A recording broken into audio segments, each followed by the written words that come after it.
Welcome to the RareFaith podcast, where the solution to every problem is only an idea away, and where the same activity with just a little more awareness always yields better results. Award-winning best-selling author LeslieHouseholder brings some of her best information to this inspiring series of life-changing episodes that you won't want to miss. Show notes for this episode can be found at arareKindOfFaith.com. This is Dr. Paul, the shrink who expands your life. I'm excited to be here again today. I want to immediately introduce my guest for today's show. This is LeslieHouseholder. Leslie, say hello. Hello. Glad to have you with me. Leslie is here by way of telephone today. She's not sitting in the studio with me, but Leslie, I sure appreciate your agreeing to be on the show today. I think most of our listeners are already going to be familiar with you, Leslie, because I've quoted you a number of times. Okay. So hopefully they're listening. Probably the place they would know you best is from a best-selling book called The Jackrabbit Factor, which you came out with how long ago? I'm not even sure. About 2 years. It's been about Just 2 over years. 2 years, yeah. And this just phenomenal book, I think, introduces a number of principles in a story format that makes it so accessible to people. And Leslie, I just want to thank you right up front for creating this, which I know has blessed the lives of a lot of people and will continue to do so as the word spreads around about the Jackrabbit Factor, what it means and how you can apply it in your life. So that's the initial introduction I'm going to give for you. What I would like to do here during this first segment of the show is give you a chance to introduce yourself a little bit too. One of the things that I hope the listeners come away with today is just a sense of who you are. Just because your name's on a book doesn't mean that you're this unapproachable, sort of out there kind of a person, because my experience with you has been that you are just this genuine, real person who's having some experiences in life that you've been willing to share. I have to say that the funny thing about this is I never set out to be a writer. I heard somebody quote, I don't even know who it was, somebody had asked a famous musician, why do you write music? And he just so I can sleep. And I felt that same way, that once I was turned on to these ideas and I saw them make such a huge difference in my life, I couldn't not.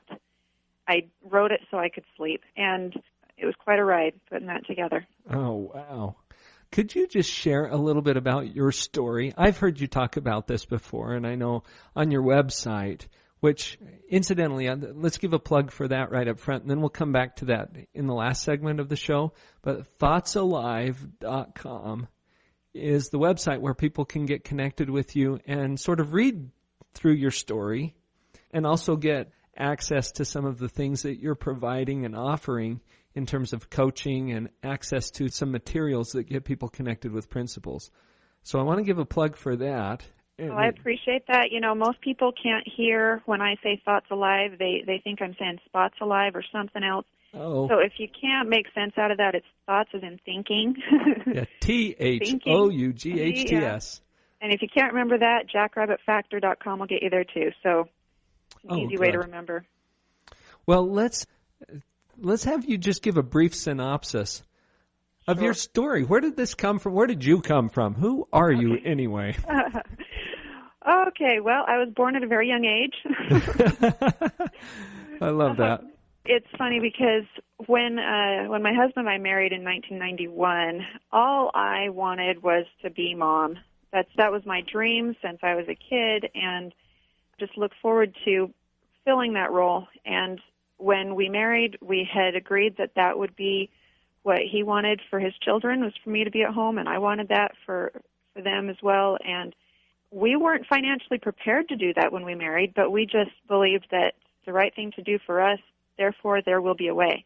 And when the first baby started to come along a year later, he was born, and that was it. It was time for me to be mom. So I quit work, and before I quit work, we were making about $1,200 a month.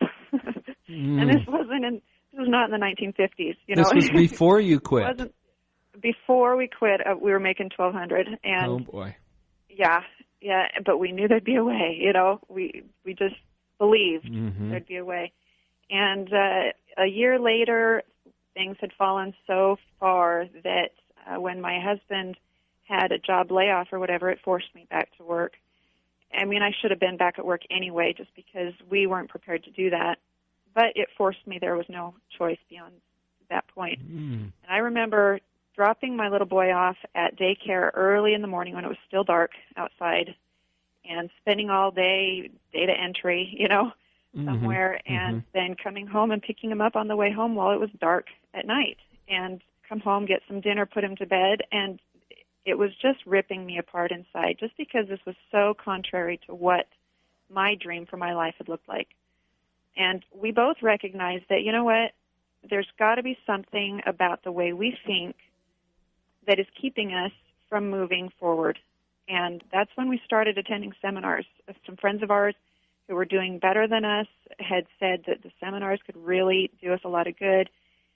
What they were really saying is, you guys have stinking thinking, and you need some input to help you grow. And they gave you some loving feedback, did they? Oh, you know.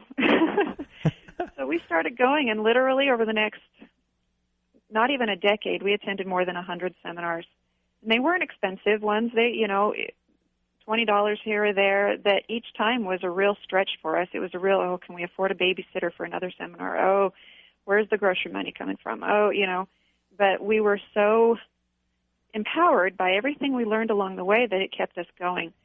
Until after about 7 years of it, I had plummeted into a depression that was so deep. I mean, at one point, and so many of you have already heard this story, but I say it every time, just to give you a feel for where I was at.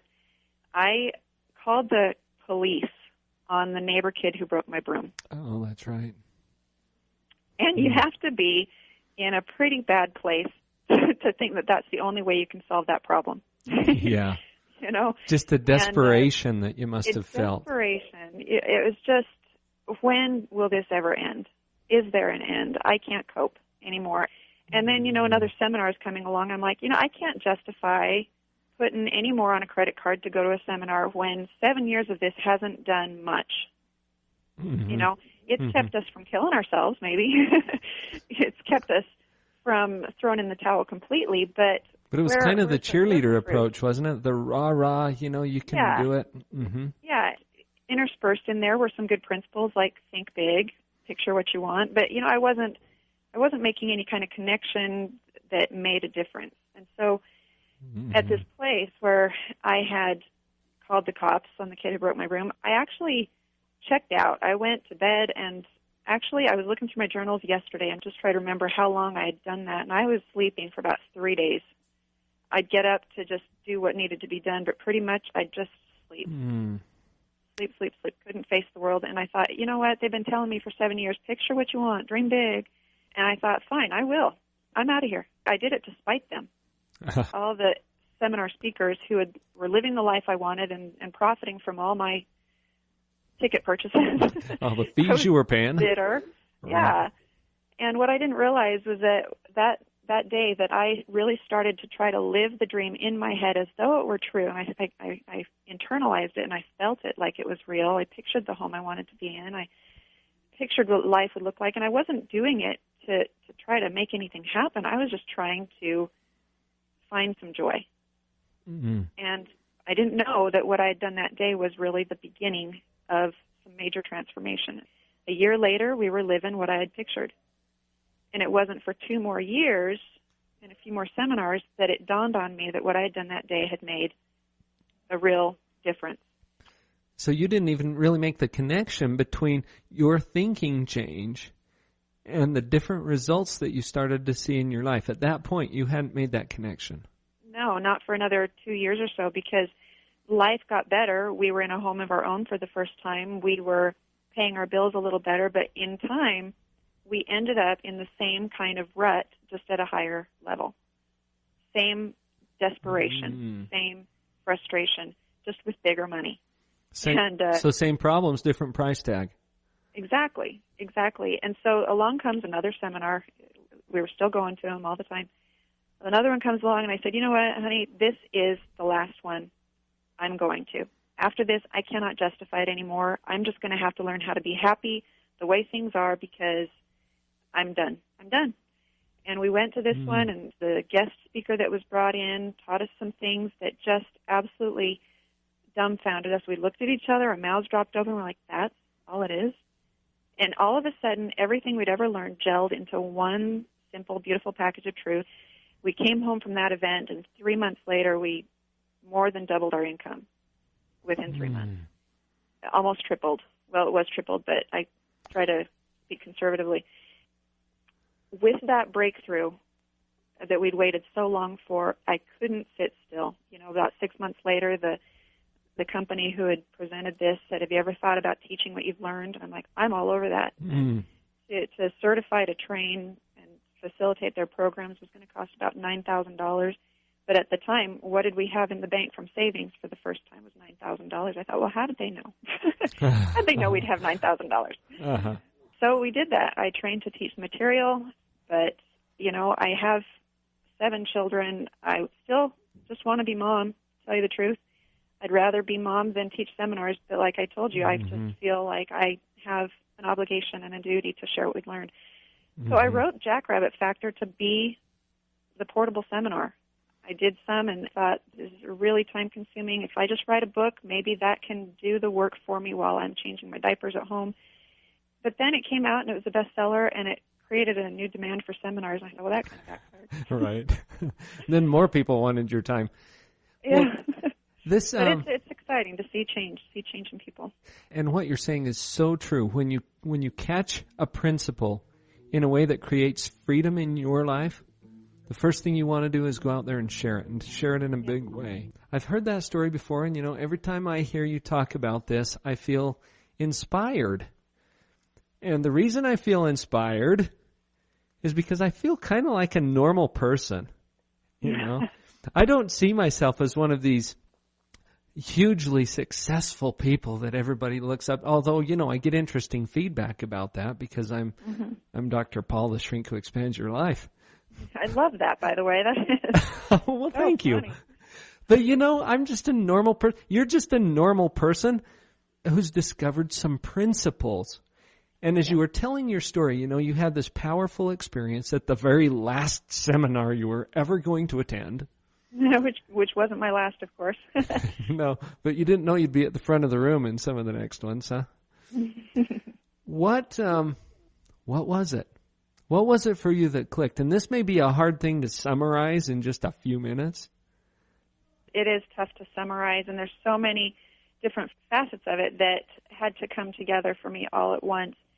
But one of the things that was a huge aha for me was to realize that I, as a person, am a bundle of energy. I mean, everything in the world vibrates. The table in front of me is solid as can be, but on a molecular level, it's atoms and molecules bumping around. You know, it's an ocean of motion. And I am also full of that. And have you ever come into a room where someone is upset, and they might not even be turned your direction, but you can walk into the room and you just feel that there's something wrong? You know what I'm talking about? Well, we talk about that, you know, getting bad vibes. Yeah. And, you know, you can try to hide what you're feeling, and that's all that, you know, the law of vibration is about, the law of attraction. The law of vibration is a feeling is nothing more than a conscious awareness of a particular vibration. So it's nothing real woo-woo out there.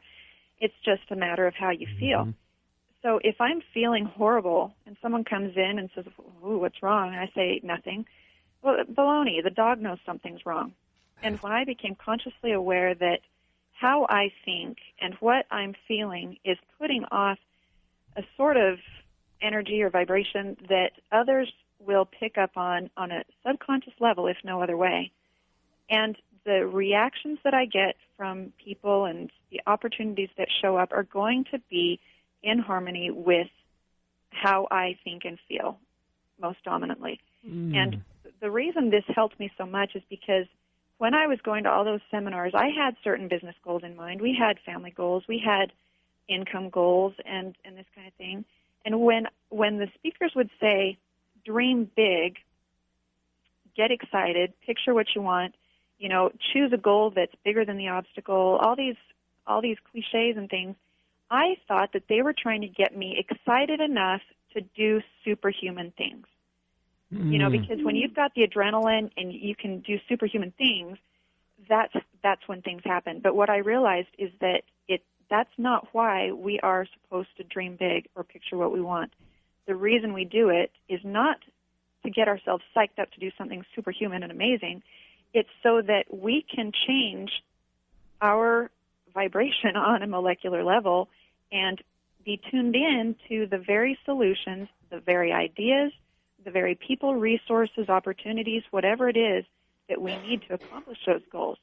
When our mindset is focused on those things in an optimistic mindset, then those opportunities, resources, people, everything just starts to show up in your life in a very natural way, in serendipitous ways.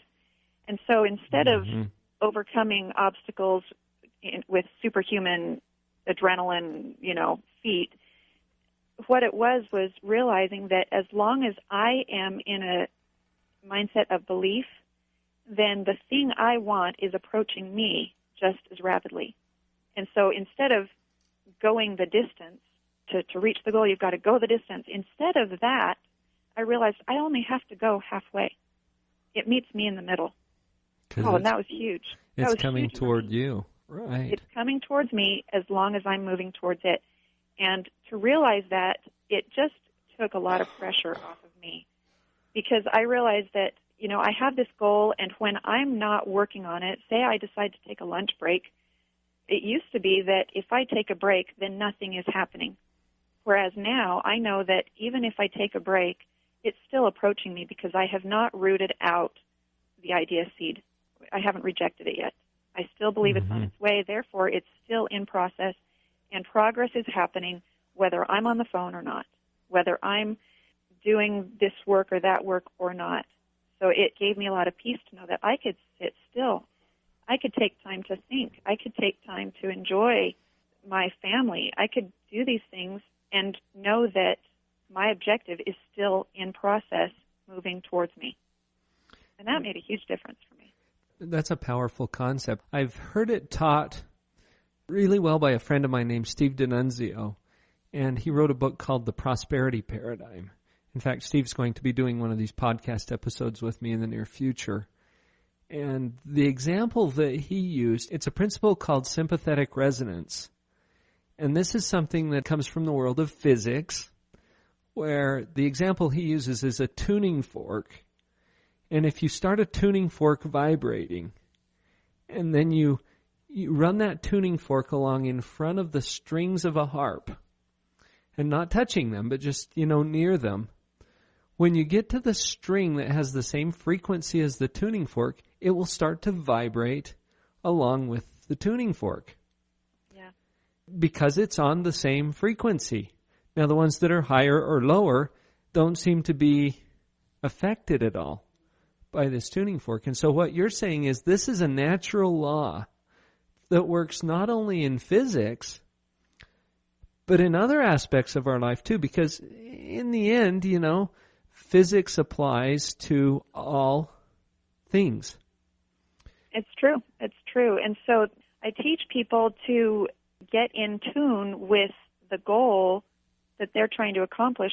As James Allen says in his book, As a Man Thinketh, men do not attract that which they want, but that which they are. We have to, have you ever been someplace that you just completely feel uncomfortable there? Maybe it's a scary part of town, or maybe it's a very wealthy part of town. Whatever is different than who you are is not going to feel comfortable.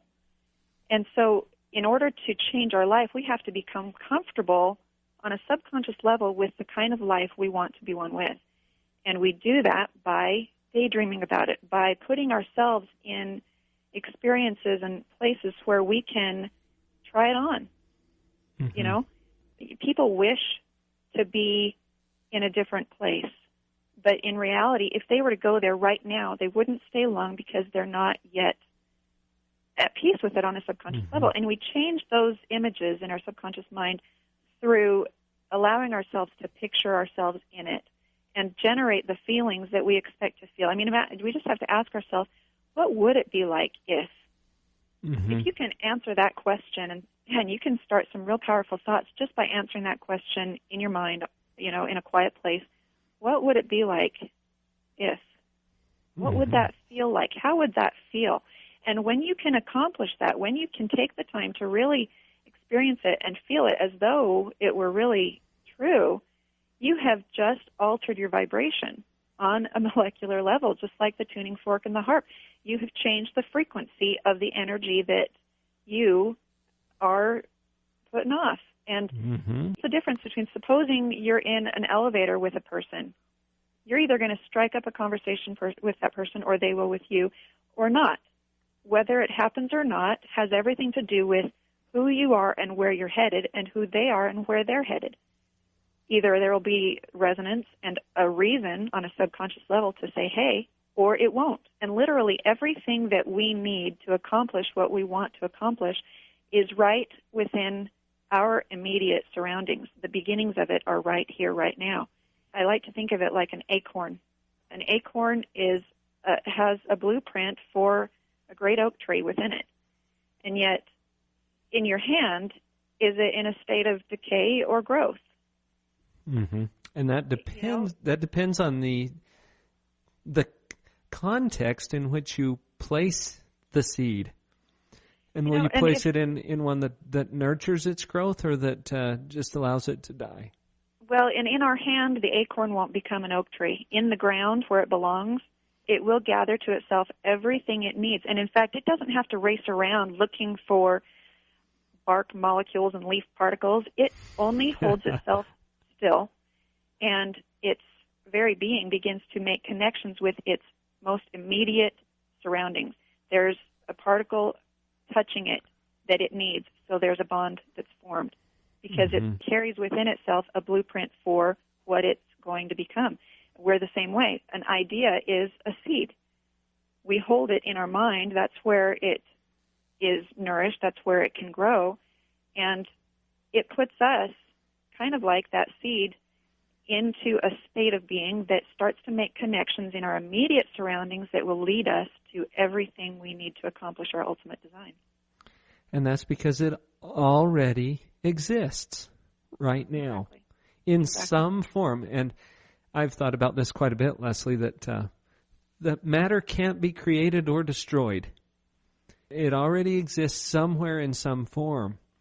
And it's waiting for, you use the word blueprint, the form or the pattern to call it together in a way that is meaningful.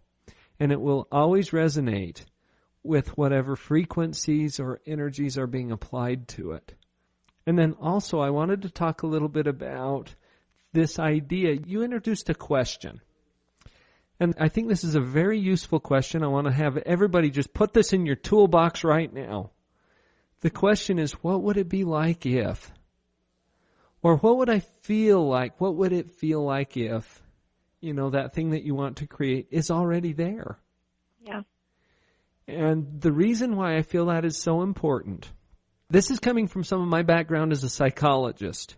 And as I've studied the mind and just how people think and how things kind of click together, the subconscious operates largely in the language of emotion.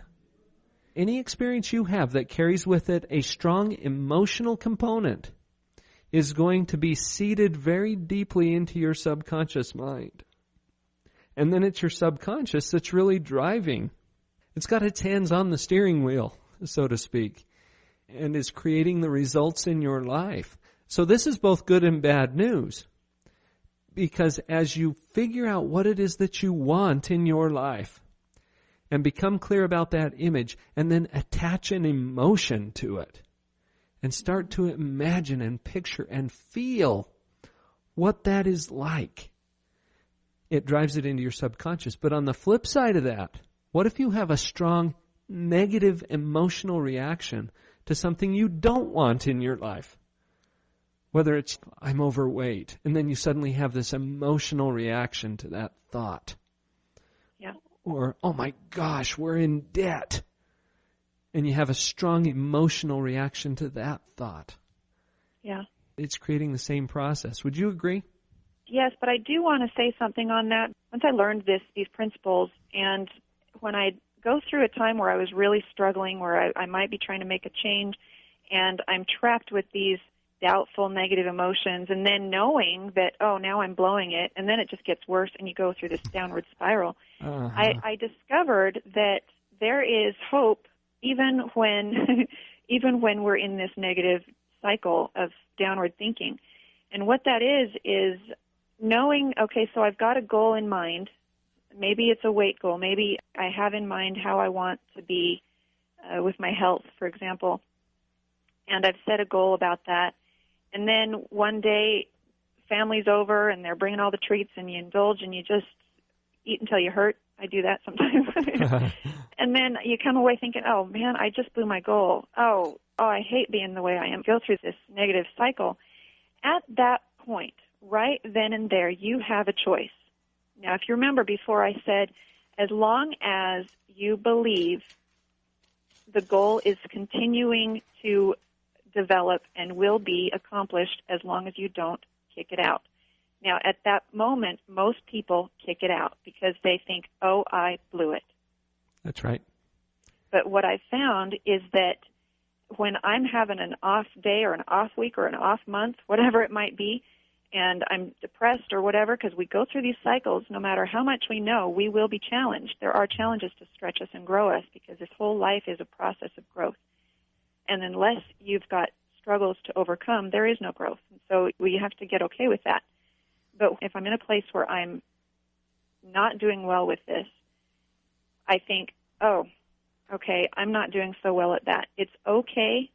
The goal is still on its way because I'm just in one of those ebb days. There's ebb and flow. I'm in an ebb day, therefore a flow day is coming, and I start thinking, how's that going to feel? And look what I've done. I've just made a choice. I've made a choice. And so it only defeats us if we allow it to defeat us. It's only sabotaging us if we choose to believe that it has sabotaged us. When I'm having an off day, you know what I'll sometimes think? I'll think, I don't know if I can do this. But imagine how much more I'll be able to relate with other people who go through this on the other side of it. This is good for me. And I turn it. I'm not always perfect at this, but I know that as long as I don't give up, what is the Chinese proverb that says, fall down 7 times, get up 8? Yeah. It's when a person says, oh, I'm thinking negatively, therefore this isn't going to work for me, I just blew it, it's over, darn. That's when it does get blown. It's when the person thinks negatively and says, I didn't do so hot at that. But I still think it's on its way, and I'm going to take an action even though I don't feel like it. Like sometimes there's something that I need to do with my business to help share this message, and I might be in a day where I don't feel like doing it. Maybe I've had an upset with one of my kids, or maybe I'm in a bad mood. And yet right there I can say, oh, I better call up and cancel my commitment because I'm not in the right place. Or I can say, all right, God, use me.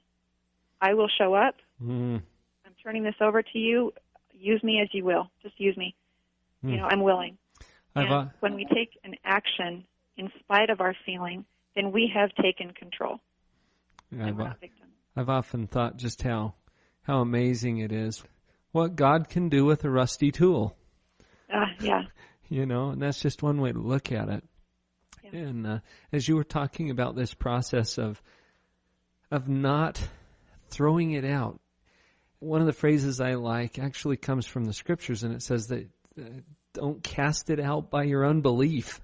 Right. And there's one that says, doubt not because you see not. And how many seeds have you planted that didn't show up as a sprout for some time? And how many seeds have you ever planted that you didn't water for a week and it didn't die? That's right. Nature handles things. Some seeds take some real effort to kill. And so if we choose to believe in our dream strong enough, then a bad day, a bad week isn't going to kill it. And as long as we believe that it's still there and still growing, it is. When we give up on it completely and go dig it up and throw it away, that's a whole different story. Well, Leslie, you said something about an example you wanted to share. Have we already touched on that, or is that something you'd still like to present? Well, we were talking about how when you have changed your mindset, your vibration is different, you tune into different opportunities and resources and whatnot. And it's like a radio. If we are like a radio. If we need ideas that, we have a problem and we can't think of a solution to it, it's just because we're on the wrong frequency. And we can adjust our tool, we can adjust ourselves by choosing thoughts that generate feelings that are in harmony with the thing we're looking for. So here's an example. I was in the middle of writing the Jackrabbit Factor, and I thought, wouldn't it be cool if it were a bestseller? What would it feel like if? And I thought, okay, that one's way out there. I did write it down. I had written a goal statement for my short-term future, and in the middle of that, I said, I am a best-selling author. And I didn't believe it. I mean, it was the most outlandish part of my goal statement that I could have come up with, but I wrote it a couple times. I said, I am a best-selling author, I am a best-selling author, I am a best-selling author. I had to write it a lot because I knew that if it's hard to believe, repetition overcomes that. You tell yourself a lie often enough, and you'll start to believe it, That's so I was reading this every day. And that's one thing. Some people, you try to picture what you want, and you just can't feel it. It's so outlandish, you just can't feel it. Well, you say it as though it's true enough, and you'll start to believe it on a subconscious level, and that's what I had to do. So a month after doing this, I get a phone call or an email. My website was just brand new, just a baby of a thing, and somebody emailed me saying, I just read your Hidden Treasures. This was a Jewish man from New York. And he says, I just read your Hidden Treasures, and you know what? I think you've got a bestseller here. And I say, well, yeah, I was focusing on Jackrabbit Factor at the time, and thought that's the one that I'm really going to promote. And just because it's the introduction, Hidden Treasures is a little deeper, and I thought it'd be better to focus on the introduction to get it out there. And I said, well, I'm working on this other one. And he said, well, all right, would you be interested in helping us launch Jack Canfield's Success Principles book? We've got a team that's working on getting his message out now that it's a new book and everything. And I said, well, sure, sign me up. So I became part of that team to help launch Jack Canfield's Success Principles book, and I saw how they created a bestseller. And I thought, well, that's not that hard. I could do that. I could do that. And so I just duplicated what I saw them do, and Jackrabbit Factor became a bestseller. And so I'm wondering, what did I do to get that email? I changed my vibration. I changed the core inner picture that I had been holding in my mind. I got to where I could almost start to believe it. I thought, you know what, maybe it could happen. And just shortly after that, he sends me an email saying, let me show you how to be a bestseller. I didn't go looking for that. It found me. And that's these serendipitous encounters that I was mentioning before. You change you, and stuff happens. Well, the radio doesn't go out there and find a signal. The signals are already there. And as you tune into them and get your frequency calibrated to the frequency of the signal, then you make that connection. Exactly. And Leslie, yeah, go ahead. Oh, I was just going to say, you said, you tell yourself a lie long enough, you'll start to believe it. You can tell yourself the truth long enough that you'll start to believe it. Including life is abundant. There is more than enough. And I am a money magnet. You are, in fact, a best-selling author. Yes. That is the truth. Now, you were lying to yourself before about that. And when you started saying what felt like a lie to you, that was actually the truth. And you were telling the truth in advance. Exactly. Stick with us. We've got one more segment, folks, with Leslie Householder.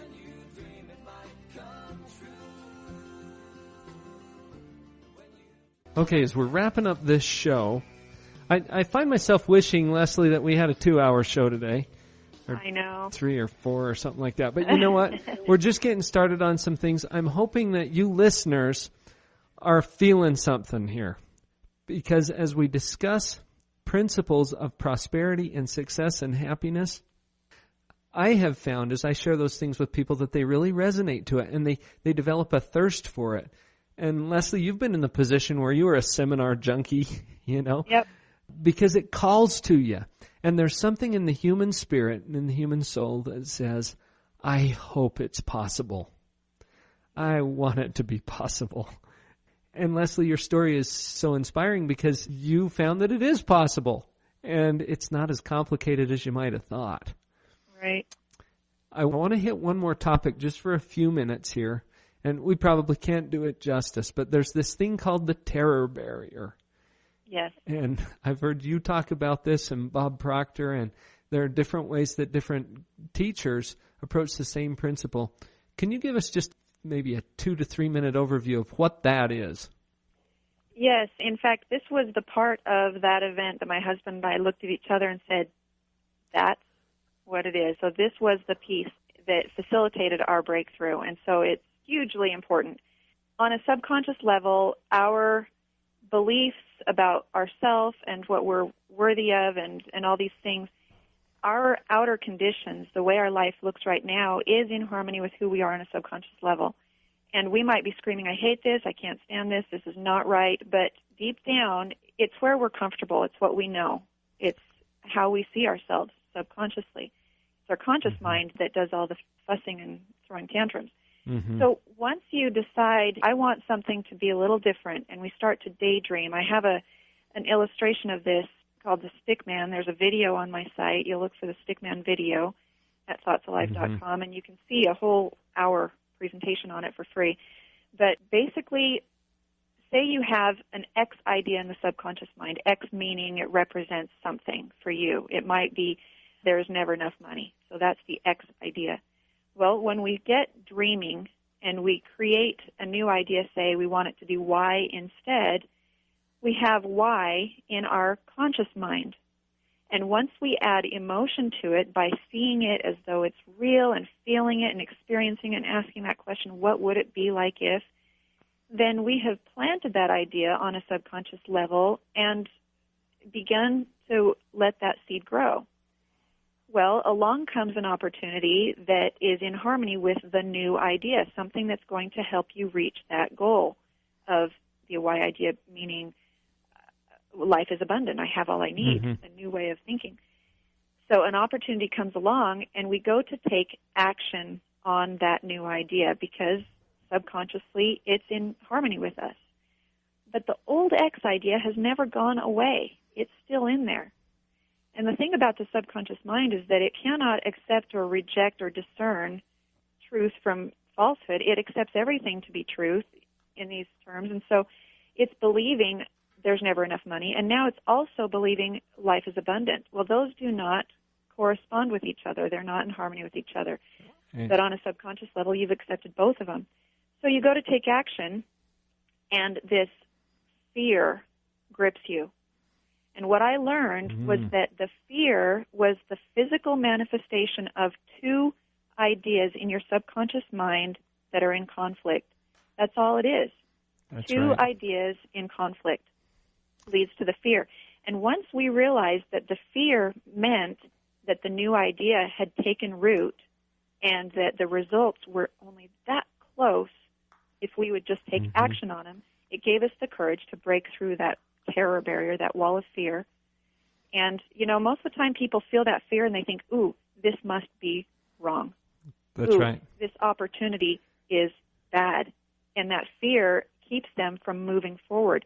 But when we realize that that fear is simply a manifestation of two vibrations that are in conflict, like they're discordant, discordance in the subconscious mind manifests itself as anxiety, fear, dis-ease in our body. And so, you know, that was huge. Just understanding what that was gave us the courage to do and take action on the opportunity that showed up for us, and that 3 months our income skyrocketed the way it did because the fear didn't hold us back for the first time ever.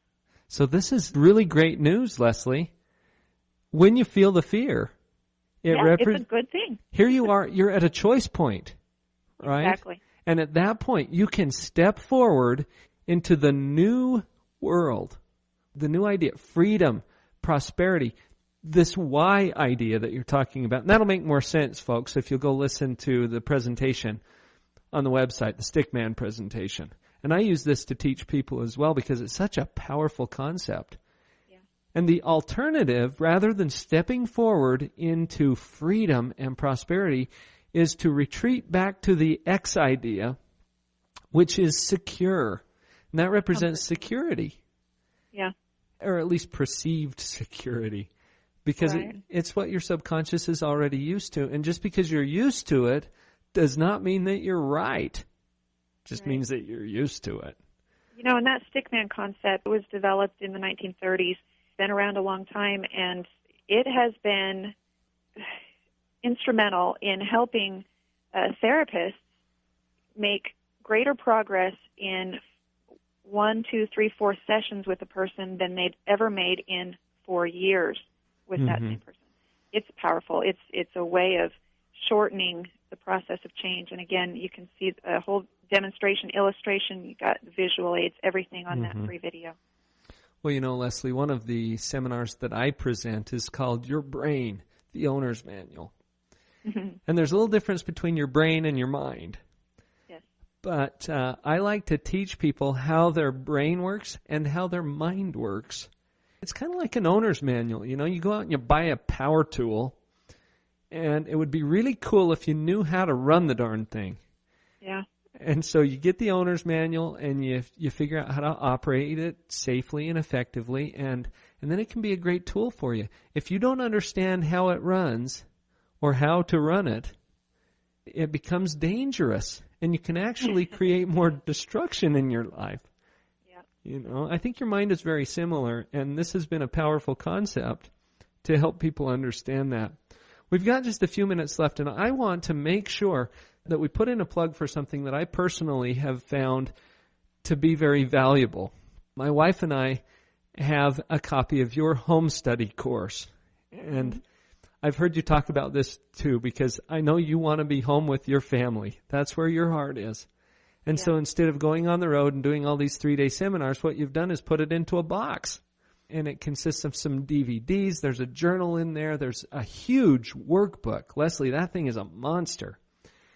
With all kinds of material in there. There is truly an abundance of resources in this home study course. I wanted to invite you to just talk about that briefly, where you're coming from with that, to give people a flavor for it. We have invested in countless programs over the years. We've literally spent more than $150,000 on seminars and programs and things to understand this stuff and fine-tune our understanding of it and get to a place where we can teach it as effectively as possible, because you don't want a program that is just an outline of this is what you need to do, bam, bam, bam, as if we could learn something from a list of bullet points. That's all good, but what my objective is, my intention, and it was my intention for the Jackrabbit Factor book as well, is to not just tell you what you need to do so that when you're done you have to go make yourself do it, but that the process would actually facilitate the change, that reading the book would facilitate that change in you, that going through this 12-week home study program would bring you out on the other side a different person with the thought habits that you want to accomplish, the grand things that you were sent here to do. And that is the purpose of this program. It's different than any other one I've ever seen on the market, and I guess I just approached it with the learning style that I wished I had been able to receive, to shave years off of my learning process. And so, you know, I wanted to shave years for people. I know others don't have 15 years to learn what took us 15 years to learn. Others don't have $150,000 to spend on the programs that we needed to get us where we're at. And this is a way to get even more than I can do in a 3-day seminar, because literally it takes at least 21 days to change habits. And I'm going to help you do that. Oh, perfect. How do we get people pointed toward that? I know you've got an offer for our listeners to get connected with this. Right. There is a website called prosperyourfamily.com, prosperyourfamily.com, and that is where you'll see everything that it does, will do for you. See if my story, and I've got more of my story, I've got some journal entries from right before our breakthrough so that you can really get a sense for where we're coming from, and maybe you'll connect with it, maybe it will resonate with you. And I do that to connect with my readers so that they can believe that it can work for them too. The front of the Jackrabbit Factor book says why you can, and all 3 of those words individually should be emphasized. Why? You can. It's why you can, and why you can, in every sense of the word. So, thank you so much for offering that. I think that's going to be an incredible value to a lot of our listeners. And thank you especially for taking some of your time to share this value with us today on this podcast. I've enjoyed it. Thanks for having me. Oh, it's just been fantastic. I want to point everybody toward LeslieHouseholder. Obviously, the Jackrabbit Factor, Hidden Treasures, some of the books that she's written, and go to prosperfamily.com where you can get connected with a powerful home study course that can help you to take these principles to another level. Go out there and live on purpose, everyone. This concludes today's episode of the RareFaith podcast. You've been listening to Leslie Householder, author of The Jackrabbit Factor, Portal to Genius, and Hidden Treasures, Heaven's Astonishing Help with Your Money Matters.